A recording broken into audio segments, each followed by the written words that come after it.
오늘 하나님께서 우리에게 주신 말씀 히브리서 5장 5절에서 10절까지 말씀입니다.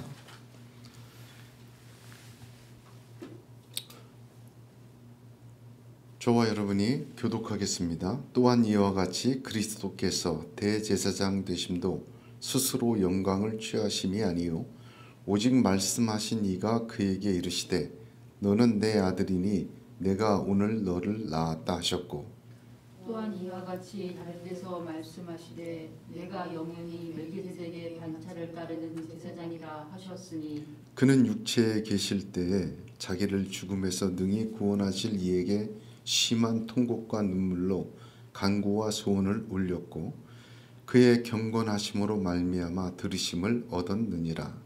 그가 아들이면서도 받으시는구나 순종함을 배워서 온전하게 되셨은즉 자기에게 순종하는 모든 자에게 영원한 구원의 근원이 되시고 하나님께 멜기세덱의 반차를 따른 대제사장이라 칭하심을 받으셨느니라. 아멘. 오늘 예배하는 저와 우리 모두에게 하나님의 은혜와 평강이 충만하기를 주님의 이름으로 축복합니다. 2025년에 하나님께서 우리에게 주신 말씀, 우리 표로 이렇게 크게 다시 적어놨죠. 다시 아래로 뿌리를 내리고 위로 열매를 맺을지라 여호와의 열심히 이를 이루리라 하였습니다. 하나님께서는 어떤 역사를 하시기 전에 반드시 먼저 말씀을 주십니다. 빛이 있으라 말씀을 먼저 하시고 그 다음에 빛이 존재하게 되는 것입니다. 풍랑이는 파도에서 잔잔하라 꾸짖으시니 그 풍랑과 파도가 잔잔하게 되는 것입니다. 그러므로 하나님의 말씀에는 능력이 있습니다. 그 말씀을 보내실 때는 반드시 이루시려는 하나님의 열심이 그 말씀 속에 있는 것입니다. 그러므로 오늘 또 이 1월 세 번째 주일에 저와 여러분이 올해 주신 하나님의 말씀을 다시 한번 아멘으로 받고 그 믿음으로 붙들 때 하나님께서 올해 저와 여러분의 믿음과 인생과 삶이 다시 아래로 뿌리를 내리고 위로 열매를 맺는 하나님의 열심이 이루어질 줄로 믿습니다. 그렇게 되기를 주님의 이름으로 축복합니다. 오늘 말씀에서 우리가 가장 중요하게 봐야 될 본문의 내용이 하나가 있습니다. 7절에 그는 육체에 계실 때에 라는 단어입니다. 예수님이 육체로 이 땅에 계실 때에 무엇을 하셨습니까? 오늘 성경 말씀은 예수님께서 육체에 계실 때 우리와 같이 육체의 모양을 갖고 이 땅에서 살고 계실 때 만난 하나님의 세 가지 모습을 증거해 주고 있습니다. 얼마나 말씀을 들을 때 가슴이 뛰었는지 모릅니다. 저와 여러분들도 우리 주님이 육체에 계실 때 만난 그 하나님, 육체에 있을 동안 만나기를 우리 주님의 이름으로 축복합니다. 첫 번째는 전능하신 하나님을 만났어요. 예수님이 7절에 보면 자기를 죽음에서 능히 구원하실 이, 능히 구원하실 이라는 말이 무엇입니까? 전능하신 하나님이에요. 죽음조차 막을 수 없는 전능하신 하나님을 예수님이 육체에 계실 때 만나셨다 증거합니다. 두 번째는 들으시는 하나님을 만났습니다. 보세요. 경건하심으로 말미암아 들으심을 얻었느니라 하였습니다. 그렇습니다. 요즘에 기사를 보니까 무속인 숫자가 엄청나게 증가했대요. 기독교 개신교의 목사가 약 10만 정도 됩니다. 그런데 이 땅에 무속인의 숫자가 50만이래요. 과거보다도 거의 절반 이상이 100% 이상이 증가했다. 국민일보 칼럼에 그렇게 나와 있더라고요. 무속이 엄청나게 증가했어요. 여러분 그 거리를 가거나 무슨 뭐 이렇게 뭐 축제나 뭐 이런 데를 한번 가보세요. 놀라운 것이요. 사로, 사주, 타로, 예언 그런 부스를 차려놓고 있는 게 굉장히 많아요. 야, 큰일 났다 이거. 어떤 방송을 보니까 매년 신년 행사에 무당을 데려다 놓고 사주를 봐고 그 연예인들 그걸 그대로 해요. 시편 135편 15절에서 18절에 열방의 우상은 은금이요 사람의 수국물이라. 입이 있어도 말하지 못하며 눈이 있어도 보지 못하며 귀가 있어도 듣지 못하며 그 입에는 아무 기식도 없나니 그것을 만든 자와 그것을 의지하는 자가 다 그것과 같으리로다. 그렇습니다. 이게 정확한 말씀입니다. 무당과 미신, 맞네? 그거 정확하네? 그러나 이것 기억해야 합니다. 그것을 만든 자와 그것을 의지하는 자는 그 우상과 같이 되어버립니다. 이거 정확한 말씀이에요. 하나님은 살아계십니다. 하나님은 살아계셔서 우리를 사랑하시고 우리를 들으시는 하나님이세요. 여러분 인생을 살 때 이 육체 동안 있을 때에 나를 들으시는 하나님 우리 주님처럼 꼭 만나기를 주님의 이름으로 축복합니다. 세 번째는 예수님이 만난 하나님 육체에 있을 동안 고난 주시는 하나님이에요. 놀라운 말씀 아닙니까? 8절에 보세요. 그가 아들이시면서도 받으신 고난으로 순종함을 배웠다 했어요. 아들이면서도 육체에 있을 때 계실 때 그는 뭘 받았어요? 고난 주시는 하나님을 만났어요. 이사야서 48장 10절에 보라 내가 너를 연단하였으나 은처럼 하지 아니하고 너를 고난의 풀무에서 택하였노라 하였습니다. 하나님이 허락하신 고난 주시는 하나님의 큰 뜻에는 연단의 의미, 불순물을 제거하고 정금과 같이 나오게 하시는 하나님의 놀라운 재창조의 역사가 있어요. 그 놀라운 재창조의 역사는 고난 주시는 하나님을 만나고 순종한 예수님에게 그대로 이루었습니다. 여러분 기억해야 될 게 있습니다. 예수님이 십자가를 지시기 전에 뭐라고 하셨죠? 아버지께서 내게 주신 잔을 내가 마셔야 되지 않겠느냐. 이 무슨 말입니까? 여러분 어떠한 고난이든 하나님과 관련이 있어야 합니다. 그것이 징계이든 훈련이든 이해할 수 없는 것이든 물질의 고통이든 육신의 병이든 관계의 고통이든 어떠한 고통도 이것 잊지 말아야 돼요. 하나님과 관련이 있어야 돼요. 예수님은 말이죠. 본문 5절 6절 한번 보시면 이게 참 기가 막힌 말씀입니다. 너는 내 아들이니 내가 오늘 너를 낳았다. 또한 6절에 보면 내가 영원히 멜기세덱의 반차를 따르는 제사장이라 하셨으니 말씀을 먼저 주신 거죠. 하나님이 예수 그리스도를 세우신 거예요. 스스로 영광을 취하신 것이 아니라 하나님이 너는 내 아들이다. 영원한 대제사장이다. 하나님이 취하신 거예요. 그래서 육체에 계신 것입니다. 그래서 육체에 오신 것입니다. 예수님이 육체에 계실 때라는 말은 구유에서 무덤까지예요. 그때까지 육체에 있었죠. 왜 육체에 계셨습니까? 너는 내 아들이라. 오늘날 내가 너를 여기에 낳았다. 너는 영원한 대제사장이라.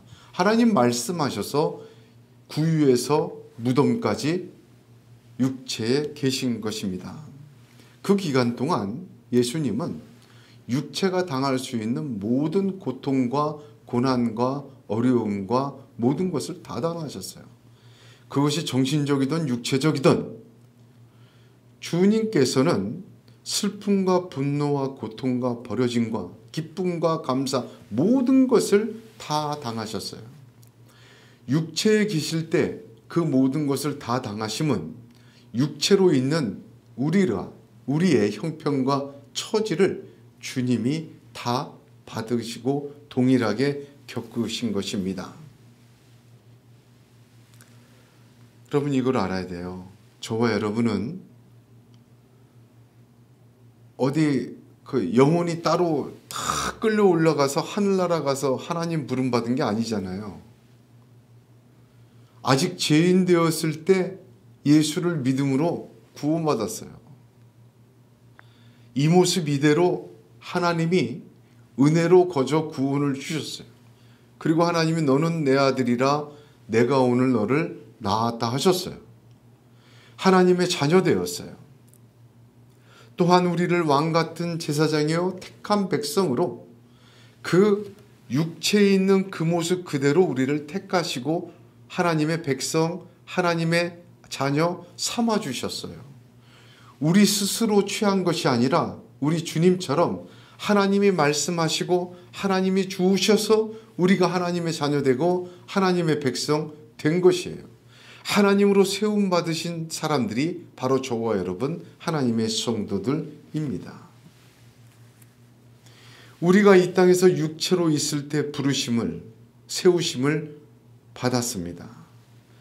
로마서 8장에 성령이 친히 우리의 영과 더불어 우리가 하나님의 자녀인 것을 증언하시나니 자녀이면 또한 상속자 곧 하나님의 상속자요 그리스도와 함께한 상속자니 우리가 그와 함께 영광을 받기 위하여 고난도 함께 받아야 할 것이니라 하셨습니다.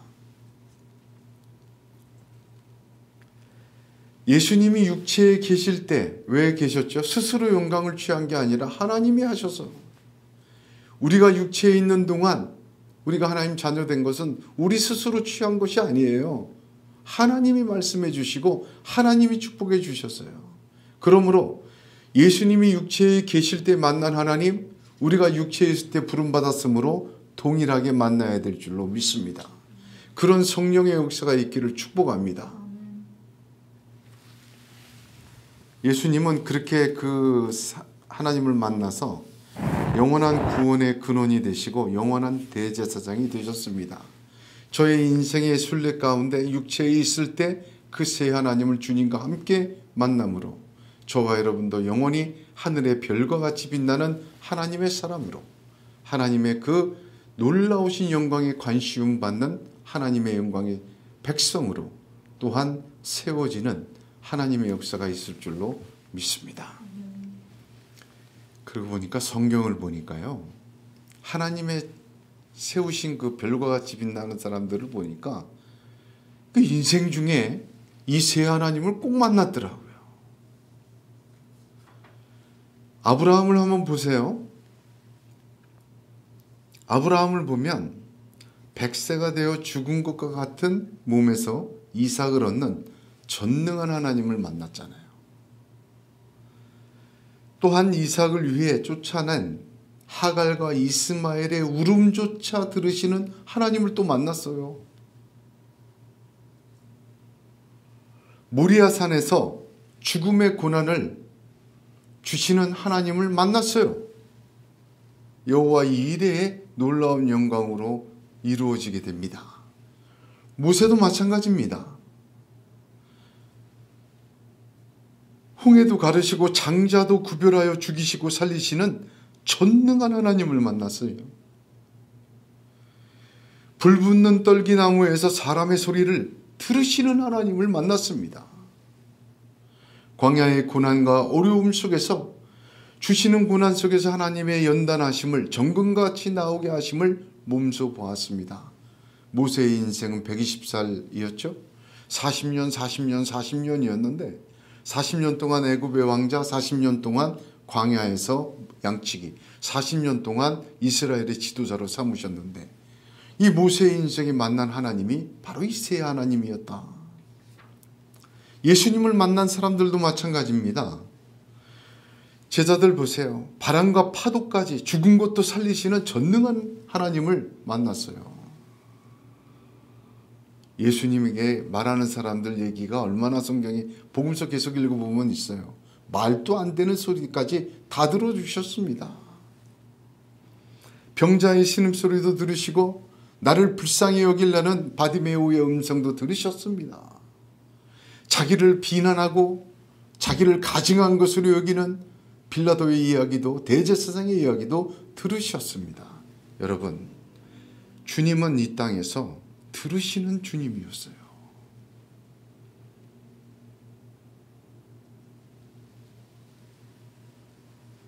또한 주님의 만난 사람들은 주님으로 인하여 고난도 받았어요. 하나님 주신 고난 받았어요. 바울도 그렇고요. 베드로도 그렇고요. 가만 보니까 예수님이 육체에 계실 때 만난 하나님의 위대한 사람들, 그 세 하나님 다 만났더라고요. 인생의 길에. 여러분, 저와 여러분의 육체에 있을 이 동안, 즉 요람에서 무덤까지 이 세 하나님 꼭 만나시기를 축복합니다. 첫 번째는 전능하신 하나님이에요. 제일 먼저 전능하신 하나님 만나야 돼요. 이 순서도 너무너무 중요하더라고요. 아브라함도 모세도 예수님 만난 사람 다 보니까 이 순서대로 만났어요. 얼마나 깊은 말씀인지 모릅니다. 전능하신 하나님,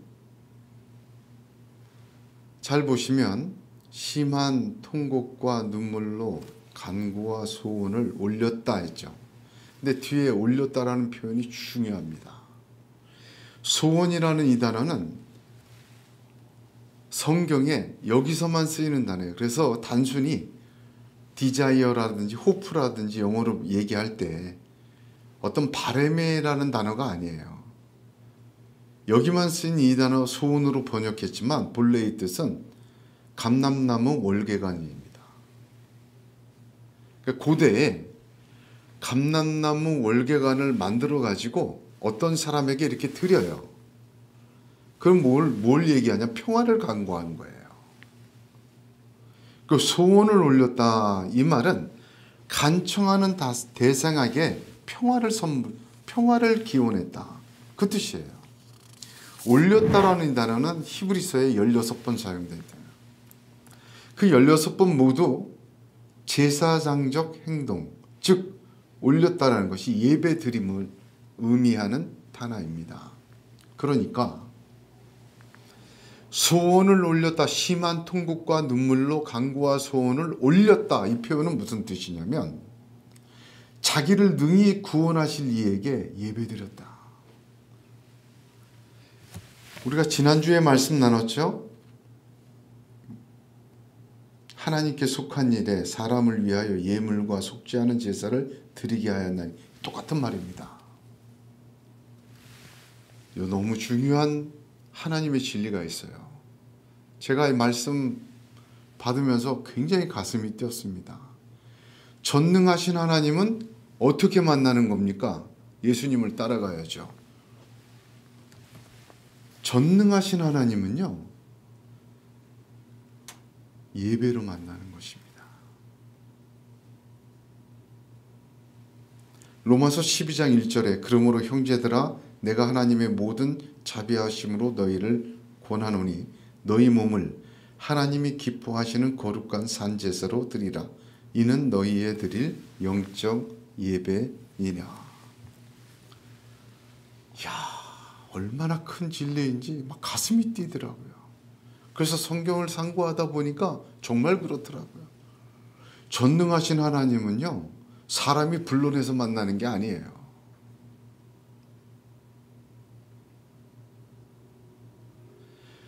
모세가 전능한 하나님, 홍해를 가르신 하나님 만날 때 어떻게 됐습니까?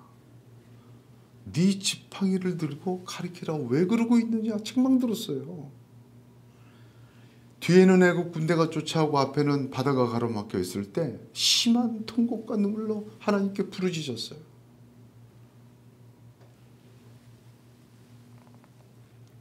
우리가 믿음 생활을 하면 심한 통곡과 눈물을 흘릴 때가 참 많습니다. 그런 세월을 만났을 때 전심으로 하나님을 예배하시기 바랍니다. 낭떠러지와 절벽 앞에 주저앉아 있을 때, 솟아날 구멍조차 보이지 않을 때 전능하신 하나님 만날 때예요. 여러분 믿으시길 축복합니다. 그 자리에서 그 눈물 그대로, 그 통곡 그대로, 간구와 소원 그대로 하나님을 전심으로 예배하시기를 바랍니다. 전능하신 하나님은 죽음에서조차 능히 구원하실 하나님이십니다. 예수를 믿어도 사람마다 인생의 절망적인 순간을 많이 겪습니다. 감사할 때도 많지만 통곡과 눈물로 간구와 소원의 예배를 드릴 때도 있습니다. 육체에 있을 때에는 병도 걸리고 배반도 당하고 그 육이 얼마나 악합니까? 죄가 얼마나 악합니까? 세상이 얼마나 악합니까?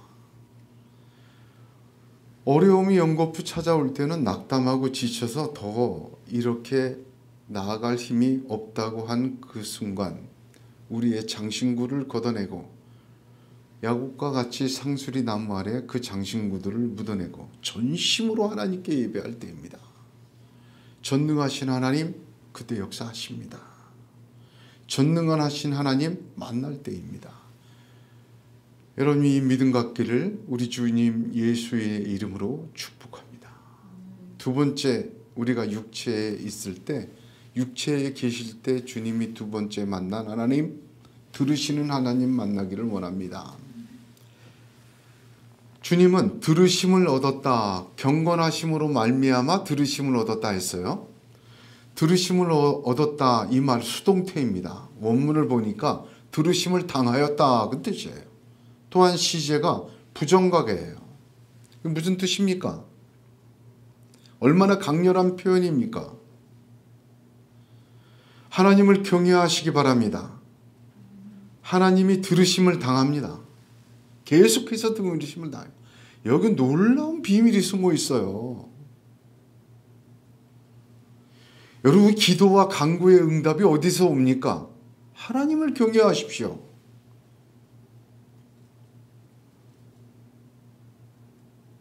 하나님을 두려워하지 않고 경외하지 않고 강청한다 했죠. 그냥 간절히 조르고 소리 지르고 외치고 붙들고 늘어지고 그거 아니에요. 예수님은 들으시는 하나님 만났는데 경건하심으로 말미암아 들으심 당하는 하나님을 만났어요. 저와 여러분의 육체에 있을 때 꼭 이 하나님 만나야 합니다. 기도의 응답에 주님의 비결은 보여주신 것은 두려움입니다. 경외라는 말이 직역하면 두려움이에요. 세상에서 눈물 흘리고 고통이 목을 재워오는 때가 있습니다. 고난이 나를 압도하고 세상이 참 무서워질 때가 있어요. 내가 당한 불행에 압도당해지면요, 사망에게 삼켜진 것처럼 사람 정신을 못 차립니다. 돈이 무서워져요. 돈에 당하면.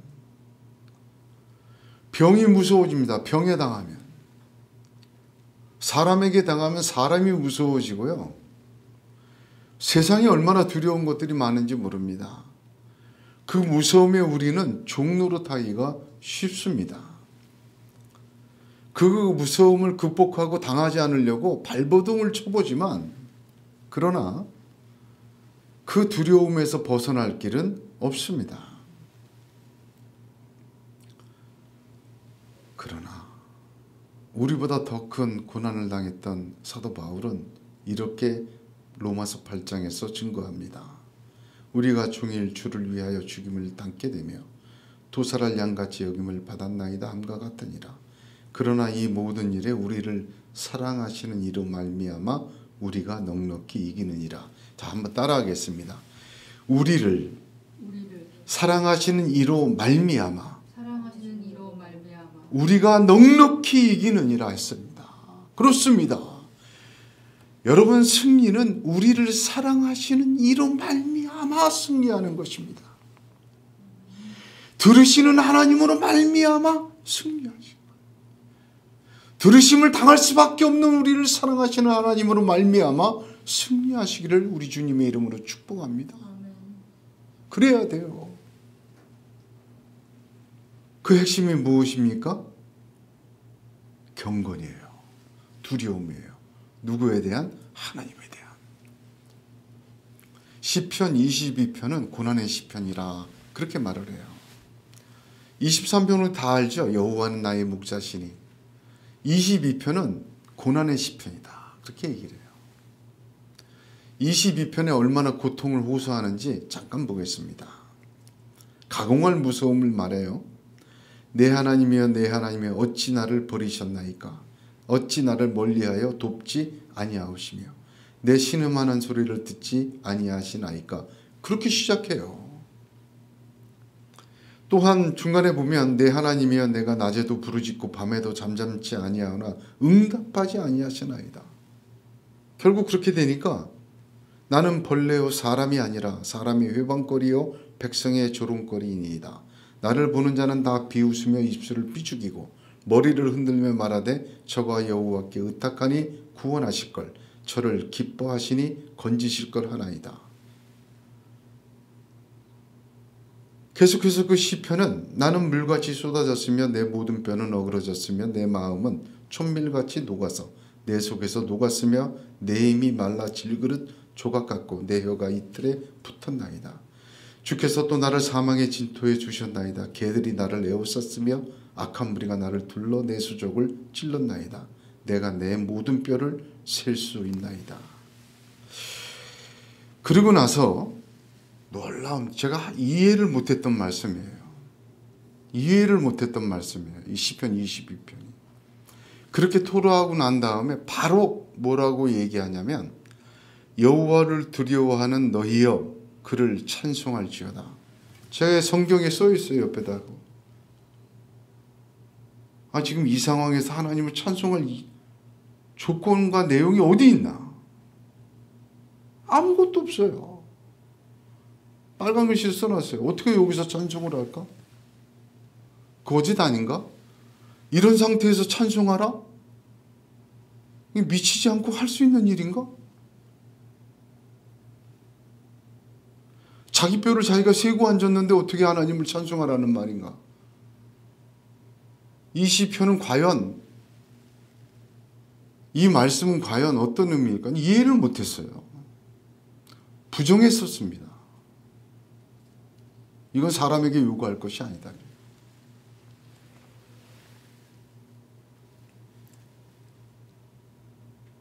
여호와를 두려워하는 너희여 그를 찬송할지어다. 야곱의 모든 자손이여 그에게 영광을 돌릴지어다. 너희 이스라엘 모든 자손이여 그를 경외할지어다. 그는 공고한 자의 공고를 멸시하거나 싫어하지 아니하시며 그 얼굴을 저에게서 숨기지 아니하시고 부르짖을 때에 들으셨도다. 그 문제 이해 못하는 말씀이었습니다.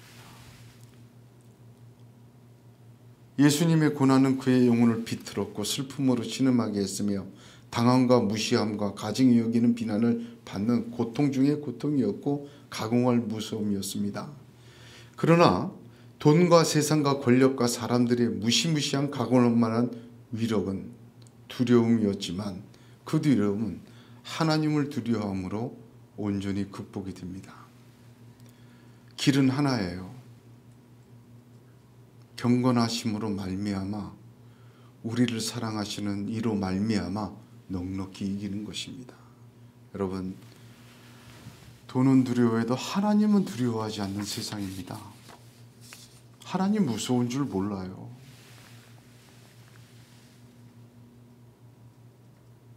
자기 감정과 자기 생각과 자기 탐욕과 자기 지혜는 의지하고 따르고 하나님께 이것저것 구하고 말은 하지만 하나님 두려움을 잊어버렸어요. 기도조차도요, 간구조차도 하나님을 협박하려고 그래요. 하나님과 거래하려고 해요. 어쩌다 가장 고귀한 하나님 앞에 자신 기도와 예배와 헌신이 하나님의 거래 대상이 되고 하나님을 협박하는 대상이 되고 하나님을 좌지우지하려는 도구가 되었는지 정말 개탄스럽습니다.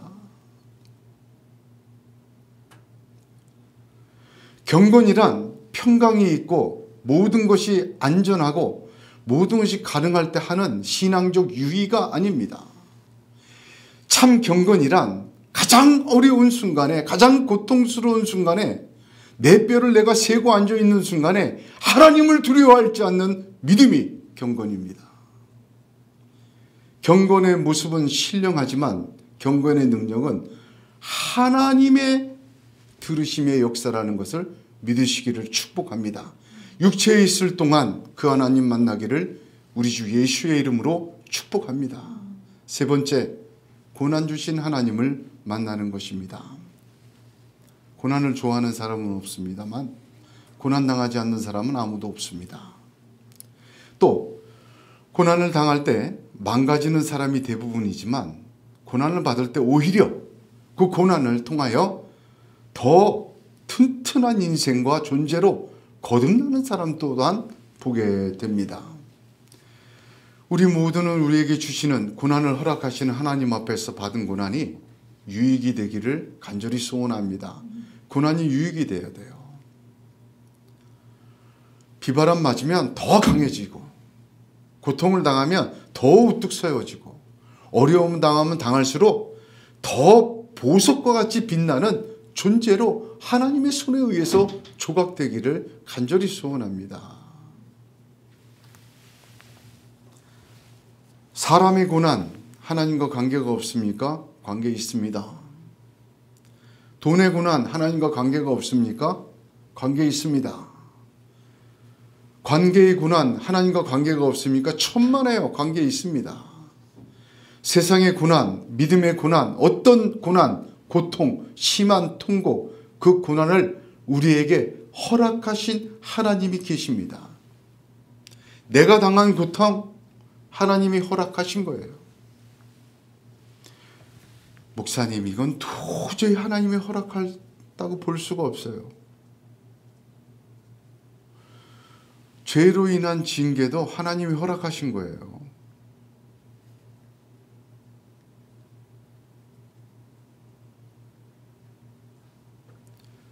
고난 주시는 허락하신 하나님 앞에 내가 고난 당할 때 내가 당하는 고난을 하나님이 허락한 거라고 부인하는 자들은 고난을 통해서 망합니다. 정신 똑바로 차려야 돼요.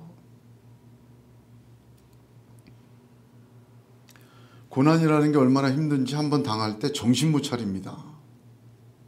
이 소리 저 소리 여러 가지 생각에 오히려 내 자신이 내 속에서부터 무너지는 것을 경험하게 돼요. 정신 똑바로 차려야 돼요. 고난을 허락하신 하나님을 바라보십시오. 이 고난에 하나님의 어떤 뜻이 있을까? 질문을 갖지 말고 순종해야 합니다. 굉장히 중요한 단어예요.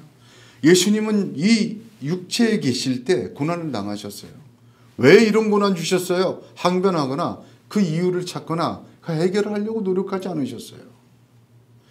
하나님이 허락하신 고난에 아들이라도 어떻게 순종을 배웠다.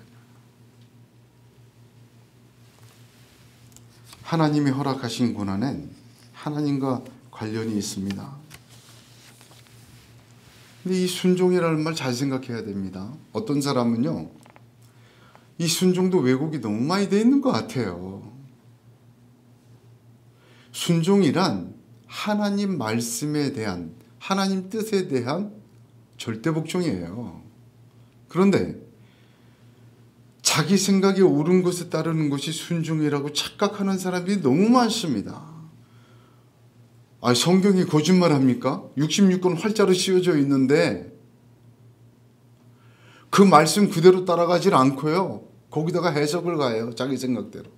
지 생각에 옳은 것은 따르고 옳지 않은 것은 무시합니다. 그건 순종 아니에요. 자기의 유익에 부합하면, 마음에 들면, 한마디로 예배하고 기도하고 헌신하고 순종합니다. 그 부분만. 천만에요. 하나님께 순종하는 것 아니에요.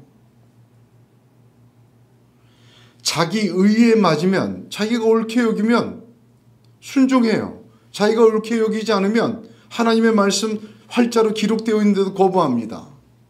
그게 무슨 순종입니까? 그건 순종 아니죠.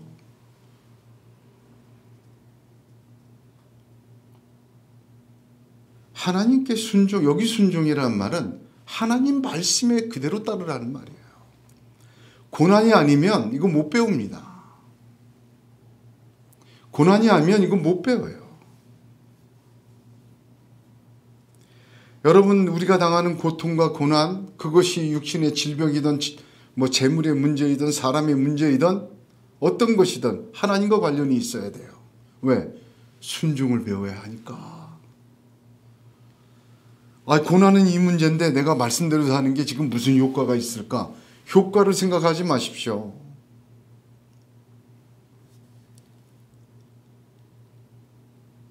어려움을 당하면 당할수록 하나님 말씀을 붙드세요. 하나님과 허락하신, 하나님과 관련이 있다 이거. 하나님이 허락하신 거다. 나는 모르지만 하나님 말씀대로만 가겠다. 말씀대로 순종하는 걸 배워보세요. 주님과 같이 영원한 구원의 근거 되시고 영원한 대제사장 되신 주님처럼 하나님이 높이 들어주실 줄로 믿습니다. 여러분, 성경에 보면 약간 이해하기 힘든 사건이 하나 있어요. 다윗이 왕이 되었고 나라를 통일합니다. 그래서 그 예루살렘을 올라가게 됐고 하나님의 궤가, 언약궤가 다시 이제 그 각 예루살렘을 모시려고 했어요. 그래서 수레를 만들고 소회가 끄는 수레에다가 하나님의 언약궤를 얹고 끌고 오는데, 그 끌고 오는 사람 이름이 우사예요. 근데 소수레가 얼마나 덜컹거립니까? 그 먼 길을 끌고 오다가 비포장도로에 덜컹거리다가 그만큼 언약궤가 떨어지려고 그랬어요.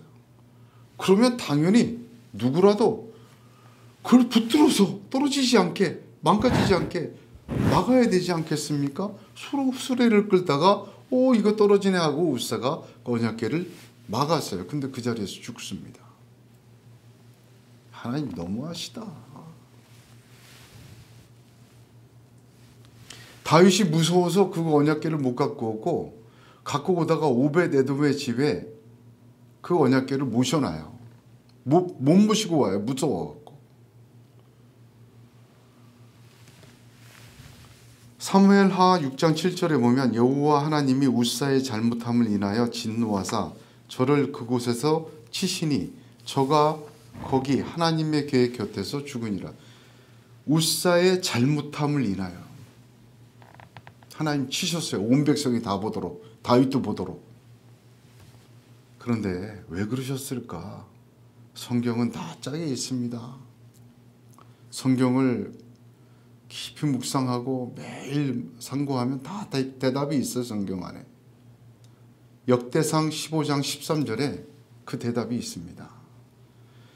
다윗이 이렇게 얘기해요. 전에는 너희가 매지 아니하였으므로 우리 하나님 여호와께서 우리를 찢으셨으니 이는 우리가 규례대로 저에게 구하지 아니하였음이니라. 우사가 죽은 이유를 다윗이 이렇게 고백해요. 규례대로 저에게 구하지 아니하였습니다. 하나님이 그 어려운 사사시대를 끝내고 말이죠. 왕국을 세워서 네가 영원하리라 하고 거기로 궤를 모시고 오는데 우사를 죽였어요. 잘못으로. 이건 아니다. 이런. 하나님의 말씀이 무슨 뜻이에요? 규례대로 나를 섬겨라. 네 식대로 나를 섬기지 말아라. 이대로 올라갔다가 다윗 너, 이스라엘 너희들 너무 오랜 기간 잊고 있다가 니네가 원하는 대로 네 방식대로 나를 섬기지 말아라. 이거 보여주신 거예요. 나는 너희에게 만일이 여김 당하고 싶지 않다. 나는 너희에게 존귀함을 받고 싶다. 너는 나의 최고고 나는 너의 최고의 하나님 되기를 원한다. 열방의 우상과 같은 취급당하기 원치 않는다. 그럴 가능성이 다분하다 너. 그게 베레스 우사의 교훈입니다. 하나님의 방식대로 하나님의 기대대로 하지 않은 것 하나님 용납하지 않으시고 싫어하세요. 얼마나 싫어하시는지 창세기부터 요한계시록까지 보세요. 하나님이 자신을 섬기는 방법을 일일이 다 날짜까지 지정해 주시고 방식 지정해 있는데 그렇게 안 해요. 그 하나님이 너무 싫어하십니다. 하나님을 존귀하고 하나님을 영광 돌린다고 하면서 왜 하나님의 방식대로 안 하는지 저도 이해가 안 가요. 고난을 허락하시는 하나님 앞에서 우리가 뭘 배워요? 하나님의 방식대로 하나님을 섬기는 순종을 배우게 되는 거예요. 그래서 하나님이 고난을 주십니다. 사람이 방법 바뀌기 진짜 어려워요. 하나님은 성도들에게 고난을 허락하십니다. 우리가 육체에 계실 때 주님이 당하신 고난을 기억합니다.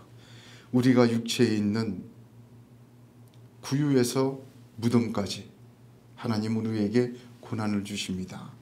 고난 주신 하나님 만나고 하나님의 방식대로 순종하는 주님과 같은 그 하나님 만나는 역사가 있기를 주님의 이름으로 축복합니다.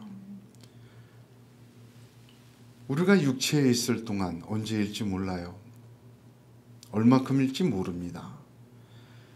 언제든지 영혼이 육체에 있지 않습니다. 육체에 있는 동안이 짧아요. 예수님이 육체에 계신 동안 33년 정도밖에 안 됐어요. 여러분, 이것은 기회예요. 어떤 기회입니까? 육체에 있을 때만 만날 수 있는 하나님입니다.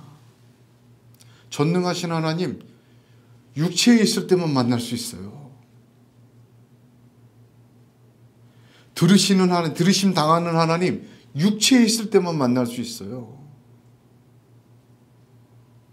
고난을 주시는 하나님, 육체에 있을 때만 만날 수 있는 하나님입니다.